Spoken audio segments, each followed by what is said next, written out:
Hovedlusen er et insekt, der lever i menneskets hår, hvor den løber rundt i hovedbunden og klør, som der kan holde sig fast i håret med.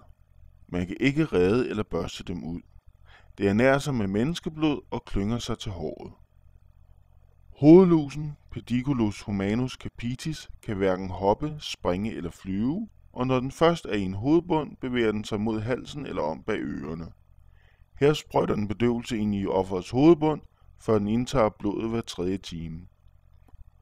Hunnerne, der lever i ca. 30 dage, lægger 5-6 æg om dagen og fæstner dem til roden af håret med en stærk, spytbaseret lim. Dette forhindrer reden i at blive børstet eller kæmme ud af håret. Redens skjold er relativt uigennemtrængeligt for produkter designet til at dræbe de voksne lus.